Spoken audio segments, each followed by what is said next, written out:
up, SojuTalk Nation? On this week's episode, we'll be covering Fuego releases from BoA, ONEUS, NCT 2020, and IZ*ONE. We'll also be cooking up some spicy news coverage, including changes to Korea's enlistment policy, K-pop award season, and COVID-19 update. So prepare your body, turn up the volume because we coming in hot. Hit me with that intro.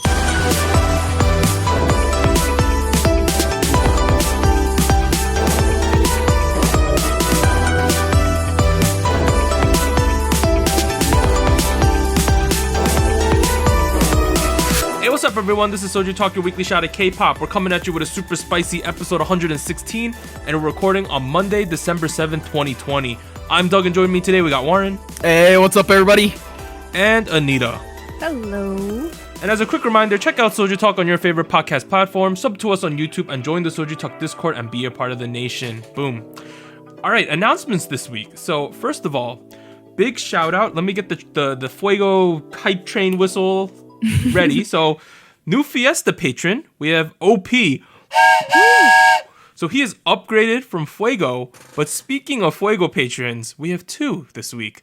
So shout out to Ethan and TalkShock Kpop, which is his name is Daniel, and he is also on our Discord server. So shout out to Daniel, Ethan, and OP. What's up? Thank you. Awesome.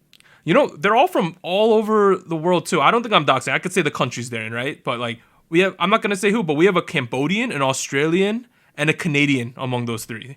Yo, we are worldwide. The reach. We are three pit bulls. Bold singers from America. That's what we are. All right, but the second announcement, the 2020 SojuTalk Kpop Awards. So this is week 3 of the surveys. So the crew is still seeking input for the 2020 SojuTalk Kpop Awards. This week is Song of the Year and Artist of the Year. Song of the Year is relatively straightforward. We just need you to give the song and then the artist, the person who sang that song. But for Artist of the Year, nominees have been selected from, so we picked the top 3 from the soloist poll, so the people who are in the top 3 places at the moment. Mm-hmm. And then we took the top 5 groups, so that is boy groups, girl groups. We took top 5 from that. So overall, we have 16 nominees for Artist of the Year. Please pick one of those.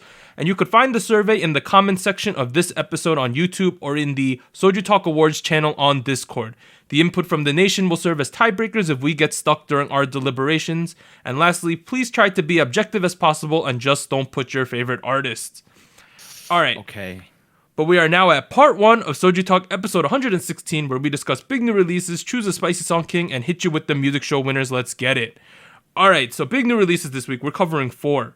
So the first one, on December 1st, which was a Tuesday, BoA released Better, and ONEUS released BBUSYEO. And then December 4th, Friday, NCT 2020 released Resonance, which was the clown fiesta packing of the guys, you know? Remix. The remix. And then today, on December 7th, we have IZ*ONE with Panorama. I got my light stick ready for when we review that one. But let's start at the top with BoA's Better. So, of course, she is a legendary artist from SM Entertainment. Yes. She debuted all the way back in 2000. I know a lot of our listeners weren't even born at that time. Real talk. Her last 3 songs were Starry Night, Feedback, and Woman. I believe those are all 3 Korean releases, but I might be wrong with that. And she has 29 music show wins so far. BoA. Oh, man. Legend. BoA. Talk about like a Mount Rushmore type figure for K-pop, right? Yes, for sure. Yeah. She would be on there. If we think about it, all right, I know we normally don't like to discuss females' ages, but she's 34 years old and she debuted when she was 14. Let's put that in perspective. Oh my god. Yes. She has been very doing young. K-pop for almost 50% more time than when she was not doing K-pop in her life. Yeah. That's a weird way to word it, but yes, she spent most of her life doing K-pop. That's the way we should say it. Right. But in terms of Better, you know, BoA's just aged like a fine wine. So has her music. Like, this song is really good. Like, it was better than I thought it would be. But yes. I apologize for maybe underestimating what I thought I was going to get, but this was really solid.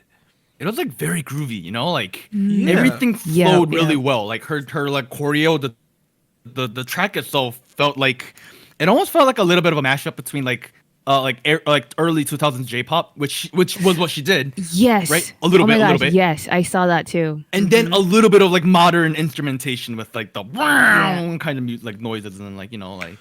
You know what song this is really similar to? So the way younger people might have seen it is Red Velvet did a dance cover of this back in the day. Okay. But SES's Be Natural. There are so many parallels with this song. Like the funk in the chorus are very overlapping between the two songs. Oh, I see what you mean. Yeah.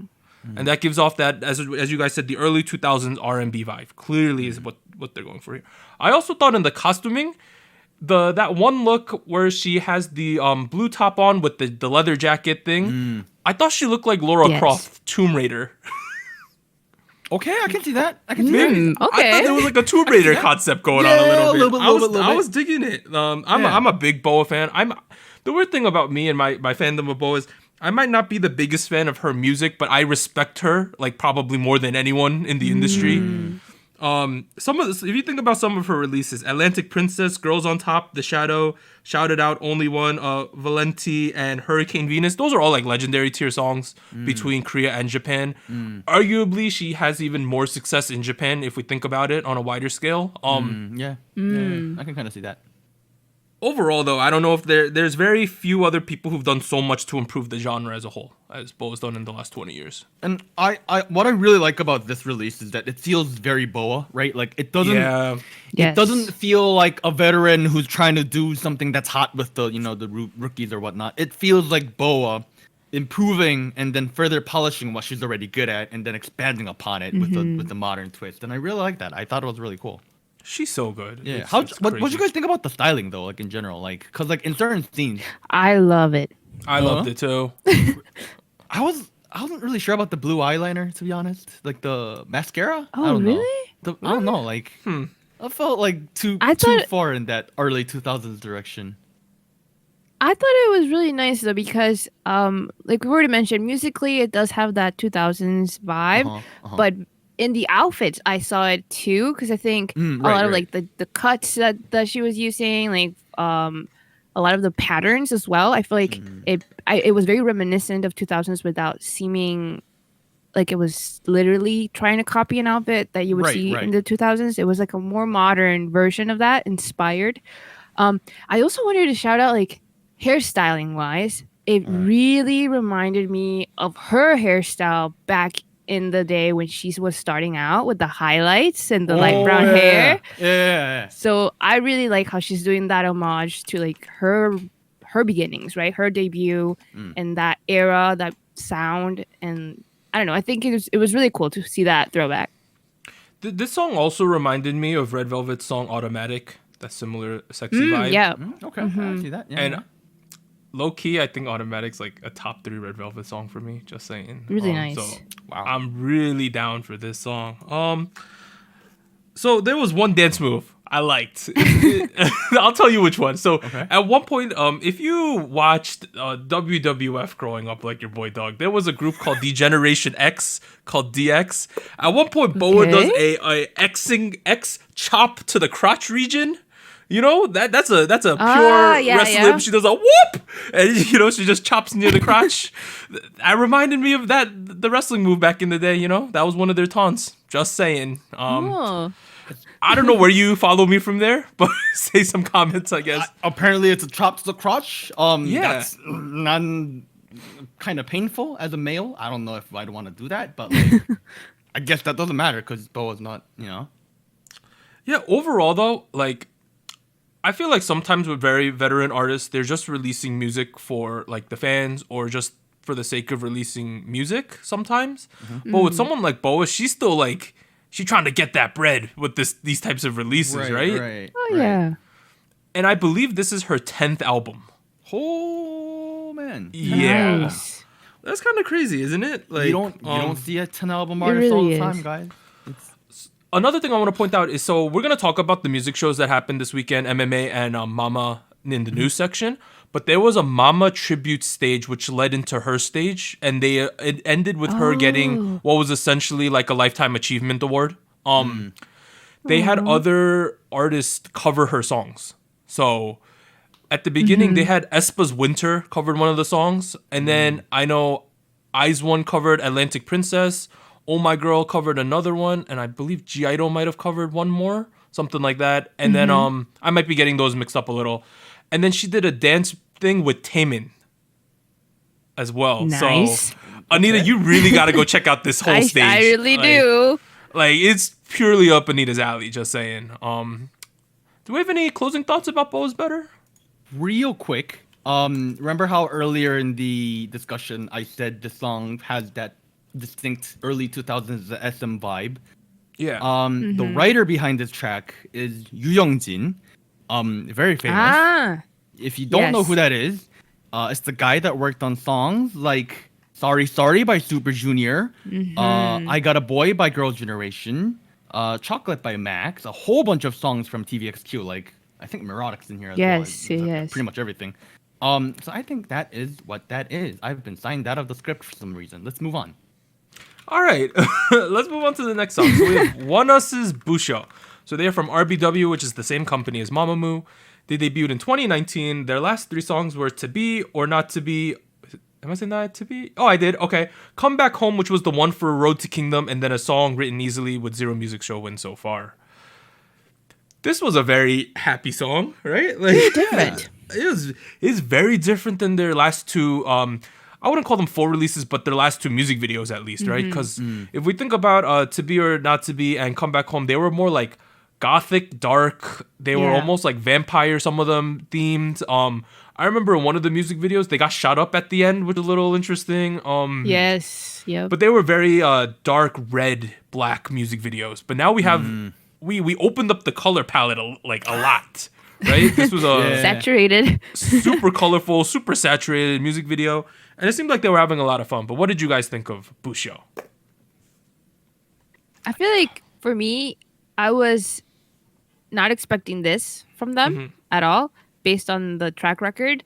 So it felt a little surprising, just as a concept. And I felt like a lot of the I guess what I like about the song is driven by the music video, like by this, like the storyline or like the set and like the what they're doing in the music video, because it felt like it was meant to be very fun, and they kind of, I don't know, I feel like the combination of like being very like happy but also like smashing things, like quite violent in some of the scenes, was very interesting. I think it was really fun, but still a little confusing based on like what they've thrown so far in previous songs. Yeah. I'm gonna add in a couple more descriptors. I'm gonna say it was very cute, but it was also very energetic. You know, for sure. Yes. Right. And that's where I'm getting a lot of this like, oh, let's smash this up kind of vibe. Yeah. On a side note, a little bit, do you guys know what BBUSYEO is? Yeah, isn't it the dry ramen snack with the powder, right? Right. That Shiny has memes with it, right? Yeah. Right. BBUSYEO, that kind of deal. Like, okay, basically, if you guys don't know what that is, you get a little. It's a Korean snack, square package, yellow. It has ramen inside, but you don't cook it. You just smash it up, put a little powder in it, and just eat it like that. And so like the moment I saw the word BBUSYEO, that's immediately what I thought of. I was like, that's interesting. Is it an homage to Shiny? Maybe, I don't know. One of the storylines in this music video was a guy having to go to the bathroom. Like, let's give a shout out to that. Poo poo ass was in this music video, guys. The Game of Thrones. The homie had to go to the bathroom. The other homie was trolling and just hanging out in there. And when he busted the door open, the dude was like, "LOL." You know, like that was a legitimate storyline in this music video. I think my only comment about this was, well, I had 2. The first one, that it was a very big departure. I don't know how I feel about that. The second one was, this song for me was a little bit maybe too light and happy, where I felt like it didn't really have consequence. What I mean by that is that I think a lot of the time in K-pop, you release music because you're trying to say something, you're trying to build a brand, you're trying to make a move, you know? I don't know what kind of move they're trying to make, but this one felt so happy and fun to me that I just felt it felt a little bit light. But that's my only real big criticism. I think the actual move they were trying to make with this track was that it felt almost like a fan service kind of track, kind of comeback. Where, because I know a lot of people who like boy groups have a special like place in their hearts for cute concepts from boy groups. And ONEUS obviously has strayed away from that a little bit.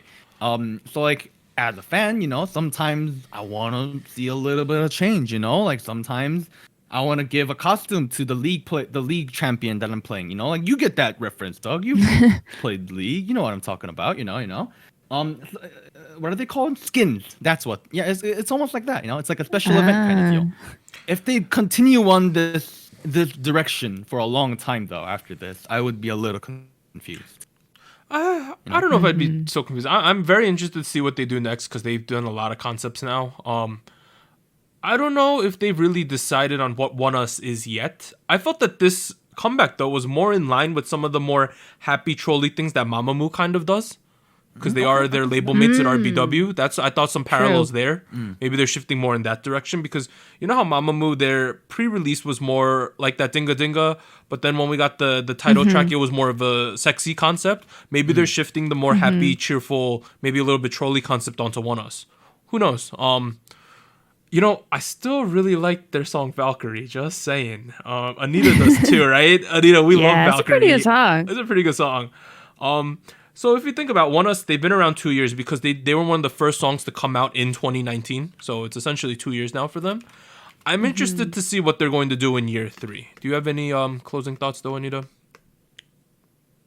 I don't know. I feel like this particular release kind of threw me for a loop, so I have no idea where they're gonna try to go. I feel like it might be like a one-time thing, like let's do this perhaps. As a more like Warren said, a more fan servicey type of thing, and just like try to make a little change in the discography, and they go back to their previous what I would say more established, like darker, moodier sound and concept. But I really don't know. I'm at this point wondering where they're gonna go to. Yo, let's triple down on the Koreanness and do Lit 2.0, y'all. For the record, I kind of like Lit now. I don't like the ad libs, but I like the song now. Just saying. Let's move on though to the third song. So on December 4th, Friday, we had the crown jewel on the NCT. Oh no, the jewel on the NCT crown of 2020 is what I was trying to say with Resonance. So they are from SM. The NCT as a brand debuted in 2016. The last, I'll say 4 songs because we had 4 of them out of the Resonance series. So Work It, 90s Love, From Home, Make-A-Wish. A lot of good songs there. 22 music show wins as a brand. And let's see. The combination of 4 songs used in this song, Resonance, were Make-A-Wish birthday song, 90s Love, Work It, and Raise. Right, Anita? Raise the Roof. Raise the Roof. Oh, I cut off the sentence there. But I don't know how much we could talk about this song on a musical level. Yeah. Yeah, right? Like, my problem is with this one. I did think the Resonate part was cool. I liked when they did the Resonance stuff for the new stuff.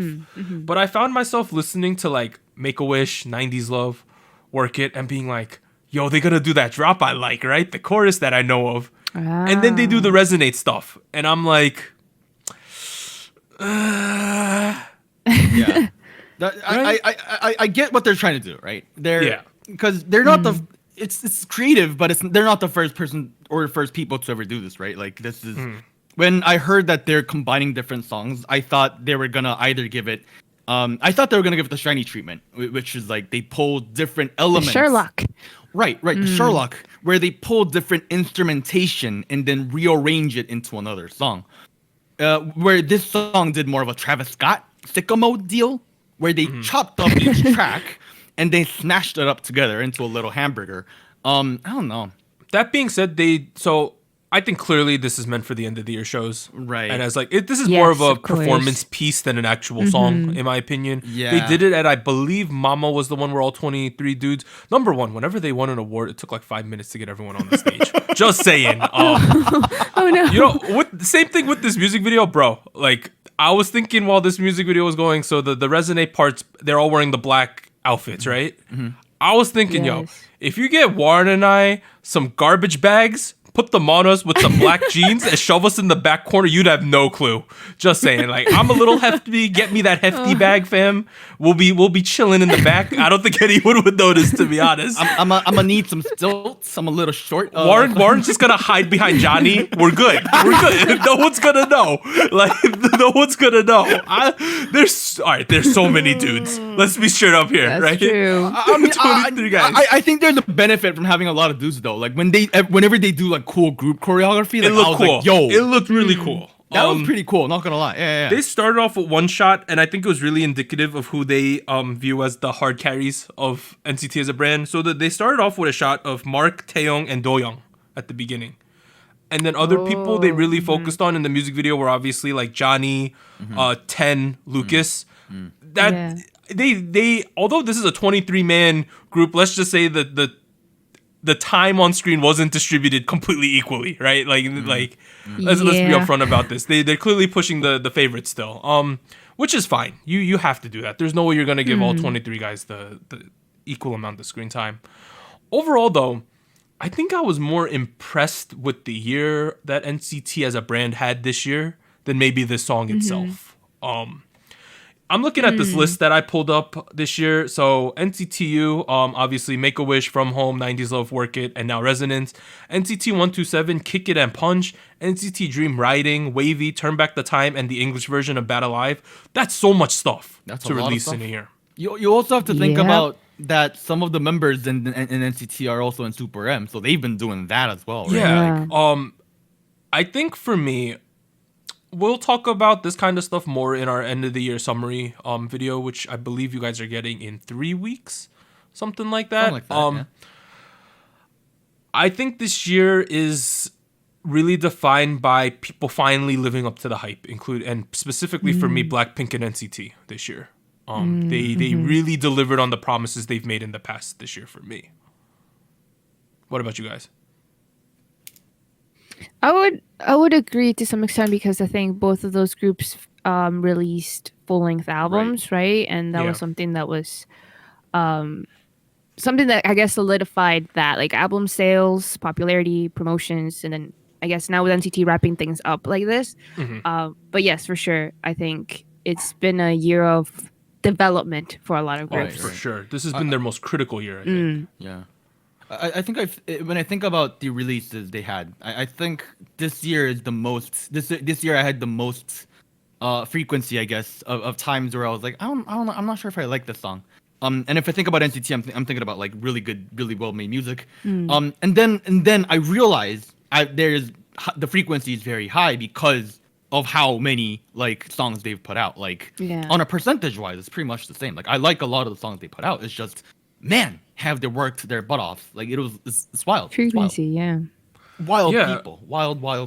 For sure. Wild. And I think this is the first year where like number one for me, it's like NCT's really upfront, and additionally it's like the brand, right? Like I'm really feeling the brand power now, like NCT as a whole, of all the units. And then in the future they're just trying to make other ones, like they specifically Japan I think is the first one they're teasing, but we're also getting another unit in some capacity with the existing guys, I think, something like that next year. And then they're talking about expanding even like globally. You know, NCT like, Africa. I don't want to say like I'm believing the hype, like I'm drinking the Kool-Aid, but like I'm starting to drink some Kool-Aid. Let's just say that, yo. And if NCT Africa becomes a thing, I will be the biggest fan of that. I'm just saying, because it will number one, like straight up. That would be crazy to me. Can you change your podcast name once that happens? To what? Whatever NCT Africa's called. Like okay. You know, like the whatever podcast, whatever the name is. Right. Because like NCT 127 is so like 127 talk or some. Yes, I don't know. All right, like. but let's move on to the. That was a weird tangent there you took, but Panorama. Let's move on to the last song. So IZ*ONE, Panorama. Let me suit up real quick. You know, we got the slogan from the debut showcase that I bought on eBay for like $80. That's a thing, bro. I was contacting some guy, dude.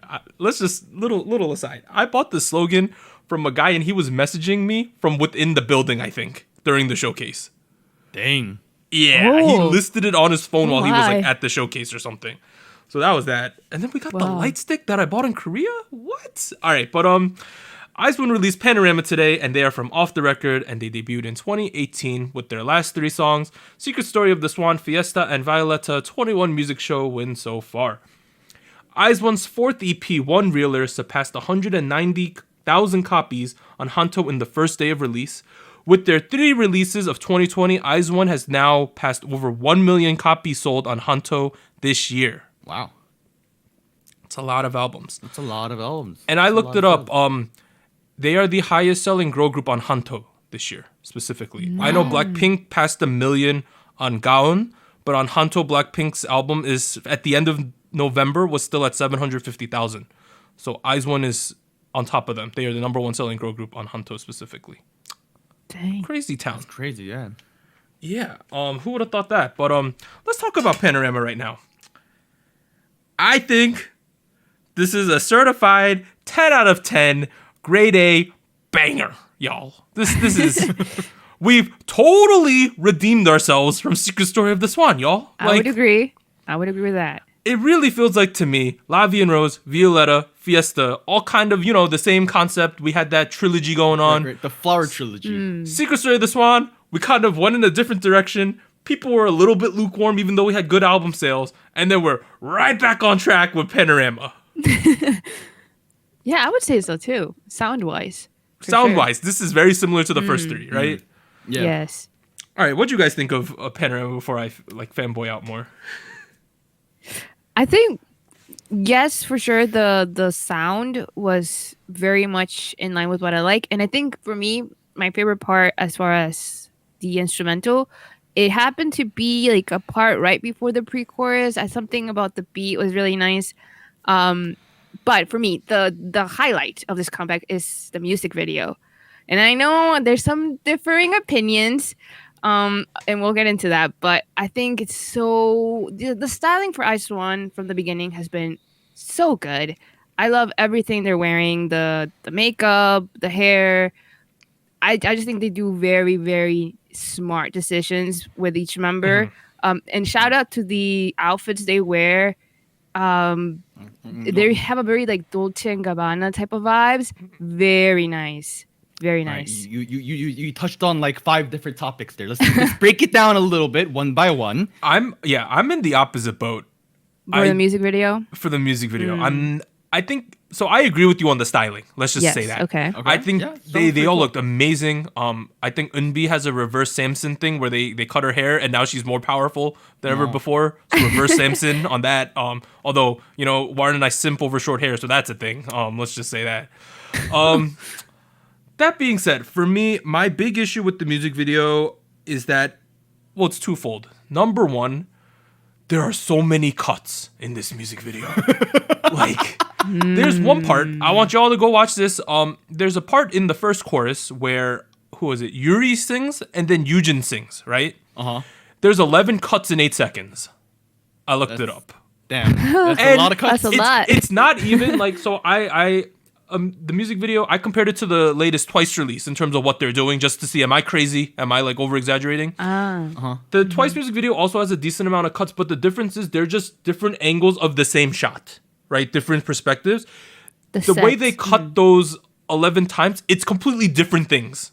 11 times back to back. And it really doesn't help that some of these shots are like moving shots, where one of it I recall distinctly was like zooming into Yuri and then it moved pans. They're doing like the bam move, right? The punch move.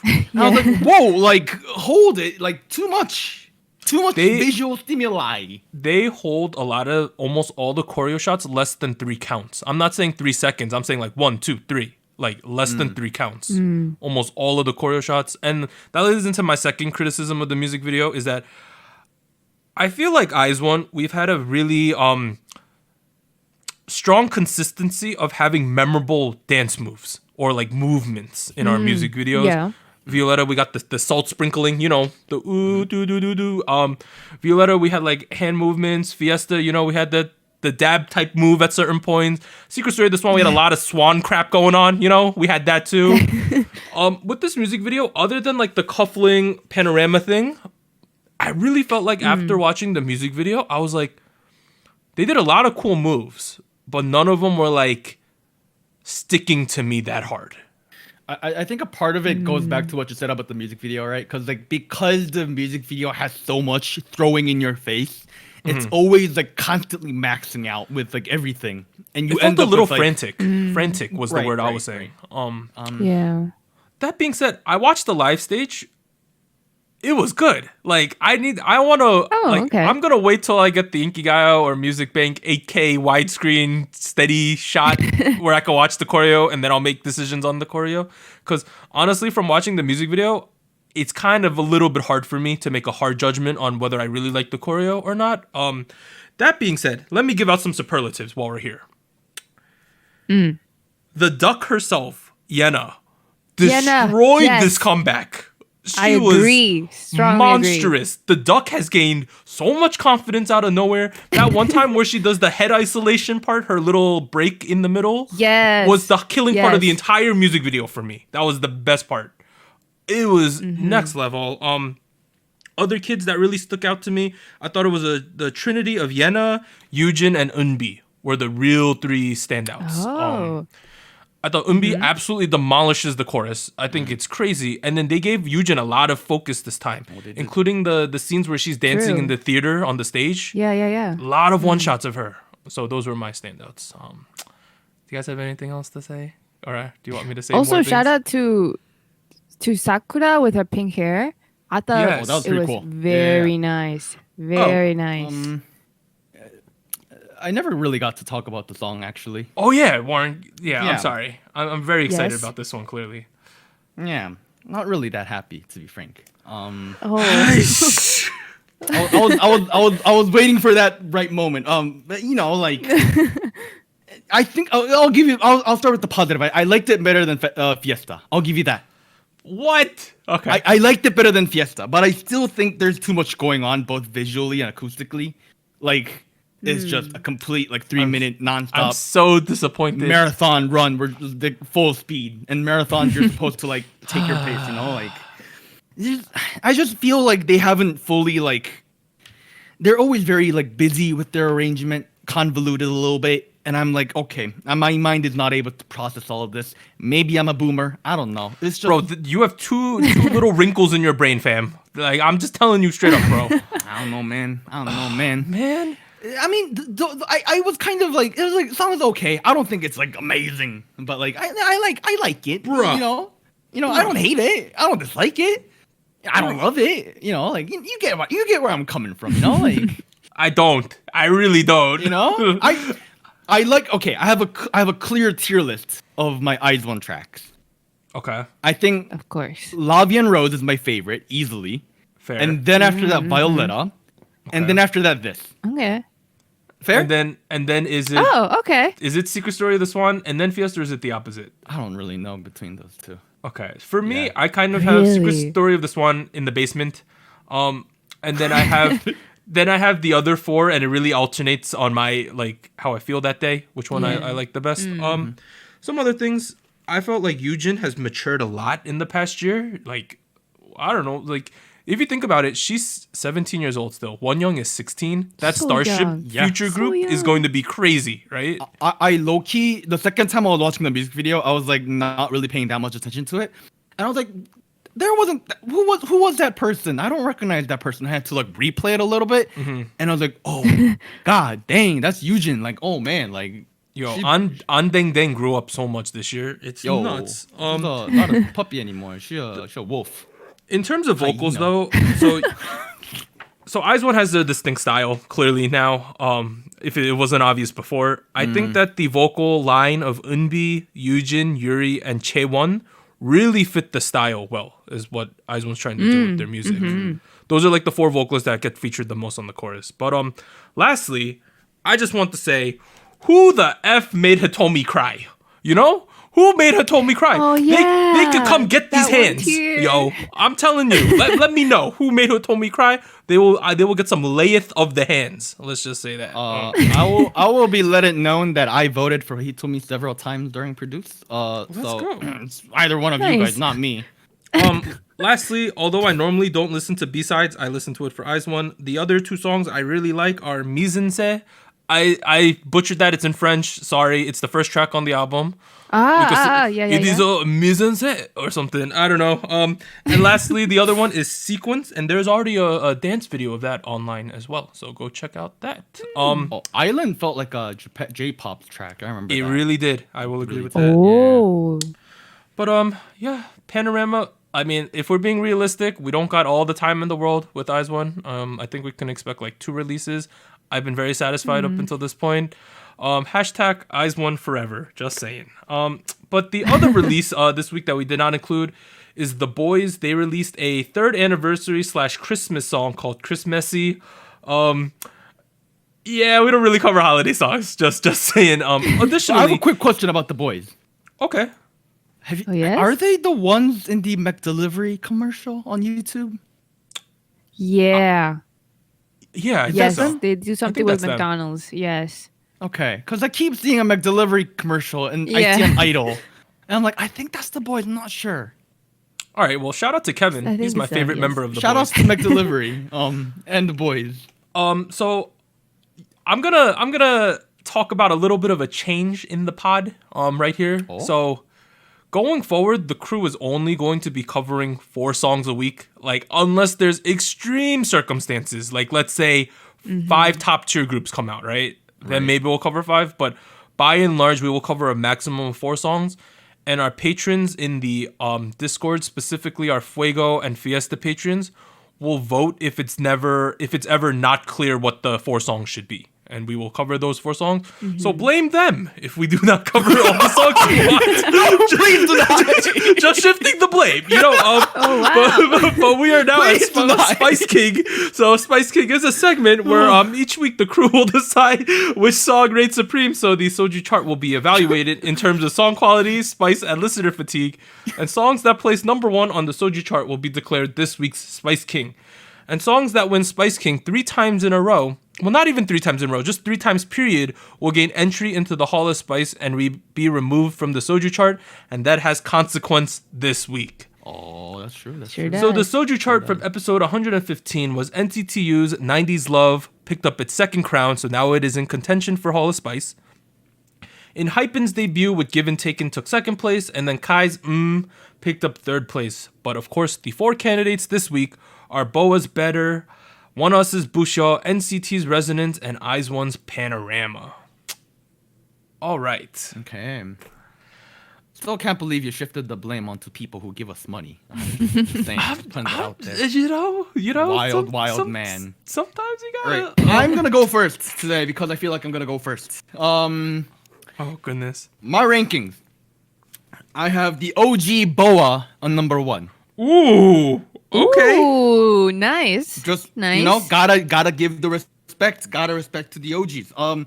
Number 2. NCTU's 90s Love. Okay. I was very split Ooh. on giving it 1st and 2nd, but I think after 2 weeks of it, I've come down on it a little bit. Number 3. This might be a little bit of a surprise to people listening at home. Panorama by IZ*ONE. Yes. Sorry. Nice. Thank you. I told you I don't you. hate the song. Like I think it's alright. Okay. Yeah. Anita, you should go 2nd, I think, this week. We're gonna put you in a position. Okay, well- because we've put you in the bad position of having to be the decider, and you've gotten confused a couple weeks. That is true. So just hit us with no Yes. consequences. Just hit us with your top 3. I'll start from the bottom up. So in 3rd place, Okay. I actually agree with Warren. Okay. I would give it to IZ*ONE. Look at us. Panorama. Unification. And then 2nd and 1st place, I debating between the order, but for sure the people I want are BoA, Better, and Kai with Kai. Yes. Okay. So I've been listening a lot to that song, the whole mini album too. So I almost want to put it in 1st. Why? That's fair. Okay. Kai first. That's BoA your gut second, reaction, but right? That might change because I think I really like BoA's comeback. Once you put it in, you can't change it. You can't. No, you cannot change your vote later. That's not how that works. Anita, based on the way you said it, I think your gut reaction is to put Kai number 1. I think so as well. I feel bad because it's BoA. Yeah, look what Nah, you've done. it's okay. It's okay. Disrespectful child. All right. For now, let's just leave you with Kai in first. Okay, fair. All right. All right. Okay, you want to hear my chart, y'all? Yeah. Is IZ*ONE on number 1? IZ*ONE, Panorama, number 1, Certified Spicy, you know, boom. Okay. All right. Okay. Second place, I have Boa's Better in second place. And then in third place, Whoa. I have Enhypen's Give and Taken. Okay. Just saying, you know, I really like that song. Yeah. I'm looking at this our scores because I've already tallied them up, right? Yes. We have a clear. Number Actually, 1. I think we do. I think I counted this wrong. Give me a second. Oh, we have a clear 1, 2, and 3 this week, which we've never had. Nice. That's kind of interesting. Do you want me to announce it real quick? We don't have to argue that much. Yes. First place this week, Boa's Better. Yeah. Wow. Woo. She picked up 7 points. Deserving. Boa is picking up her crown. In 3 and 2 second and 2, place, we have IZ*ONE's Panorama. Fair. I'm a little pissed that they didn't win. You know, we have so many people in our Discord who their name right now is Spice King Panorama. Just know that your Wiz One buddy Doug put them in first. These other 2 Sekis over here did not put them in first. I ranked them at least.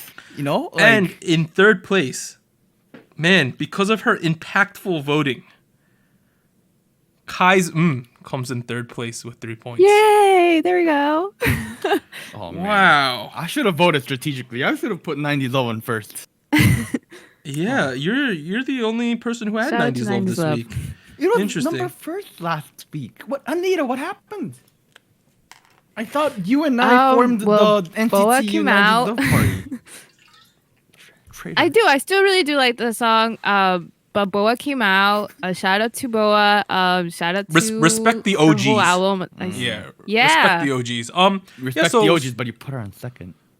Yeah, it's true. So to sum up again, First next week for me. Boa's Better picked up her Boa picked up her first crown with Better. She's first place. Second place we have IZ*ONE's Panorama, and in third place we have Kai's retaining his third place slot with You know, this was the least amount of like conjecture and arguments we had to go through to get to this. I don't know how I feel about that. We normally fight about this a lot. I'm kind of happy with the chart though. Like I'm not angry at it at all. Let's just say I looked up what the Harold's homies were predicting to happen. IZ*ONE and Boa were by far the most mentioned out of everyone else, and then it was a combination. A couple people had Kai, a decent amount of people had Enhypen as well, I believe.